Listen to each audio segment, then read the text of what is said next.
بسم اللہ الرحمن الرحیم۔ السلام علیکم ورحمۃ اللہ وبرکاتہ۔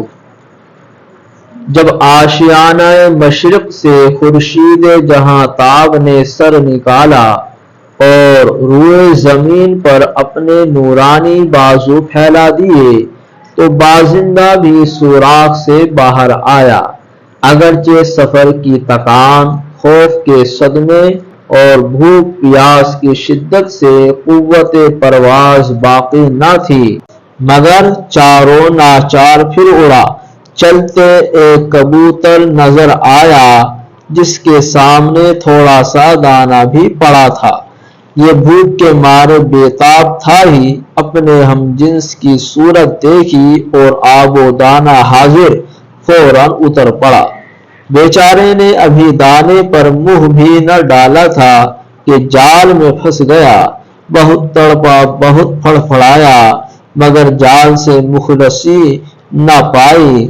آخر اس کبوتر کو لعنت ملامت کرنے لگا کہ تیری وجہ سے میں اس دام بلا میں مبتلا ہوا۔ تو نے ہم جنس ہو کر مجھ غریب پردیسی کے ساتھ دغا کی۔ تجھ کو لازم تھا کہ یہاں اترنے سے پیشتر ہی مجھ اس خطرے سے آگاہ کر دیتا۔ اس کبوتر نے جواب دیا کہ بھائی، قضا کے سامنے سعی پیش نہیں جاتی، یہ تمہارا افسوس محض لا حاصل ہے۔ بازندہ نے کہا، خیر جو ہو سو ہو، اب میری مخلصی کی سبیل نکالو، جب تک زندہ رہوں گا تمہارا احسان نہ بھولوں گا۔ کبوتر بولا، ارے بے وقوف، اگر ایسا حیلہ مجھ سے بن پڑتا تو میں اپنی ہی رہائی کی فکر نہ کرتا۔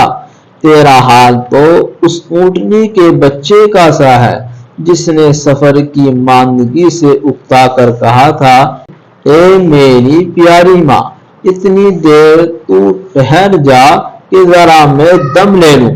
ماں نے جواب دیا، اے میرے بھولے بھالے بچے، اگر مہار میرے ہاتھ میں ہوتی تو بھلا میں یوں لدی لدی کیوں پڑتی پھرتی۔ جب بازندہ کی آس بالکل ٹوٹ گئی تو بے اختیار پھڑکنے لگا اور ایک بارگی جی توڑ کر زور مارا۔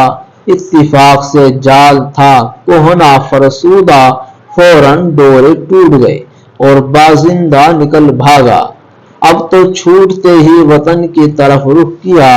اثنائے راہ میں ایک ویرانہ گاؤں پڑا، وہاں ایک دیوار پر جو کھیت کے قریب ہی تھی ذرا دم لینے کو ٹھہرا۔ کسان کے لڑکے نے جو کھیت کی رکھوالی کر رہا تھا کبوتر کو دیکھ لیا اور چپکے سے ایک غلہ ایسا تاک کر مارا کہ اس کے بازو کو رگڑتا ہوا سن سے نکل گیا۔ وہ تڑپ کر گرا اور لڑکا اپنے شکار کی تلاش میں دوڑا۔ یہاں پہنچ کر معلوم ہوا کہ کبوتر اس کنویں میں جا گرا ہے جو زیر دیوار تھا، تو لڑکا مایوس ہو کر لوٹ گیا۔ بازندہ نے چونکہ ضرب شدید کھائی تھی، اس لیے ایک رات اسی کنویں کے اندر افسردہ و پژمردہ پڑا رہا۔ اگلے روز ذرا افاقہ ہوا تو افتاء و خیزاں وہاں سے چل نکلا اور اپنے قدیم آشیانے کی راہ لی۔ نوازندہ نے جو اس کی آہٹ سنی تو نہایت خوش ہو کر پیشوائی کے لیے دوڑا اور بڑی خاطر و مدارات سے اس کو آشیانے میں لے گیا۔ یہاں مدارت لکھا ہوا ہے، تو نہایت خوش ہو کر پیشوائی کے لیے دوڑا اور بڑی خاطر و مدارت سے اس کو آشیانے میں لے گیا۔ خاطر و مدارات، اصل لفظ ہے خاطر و مدارات سے اس کو آشیانے میں لے گیا۔ پھر سفر کا حال پوچھا۔ بازندہ نے وہ مصیبت کی داستان سنائی اور کہا کہ میں سنا کرتا تھا کہ سفر سے بڑا تجربہ حاصل ہوتا ہے۔ خیر مجھ کو یہی تجربہ حاصل ہوا کہ بغیر دوست کے مشورہ اور صلاح کے کوئی کام نہ کرنا چاہیے۔ الحمدللہ یہ ہمارا دوسرا سبق مکمل ہوا۔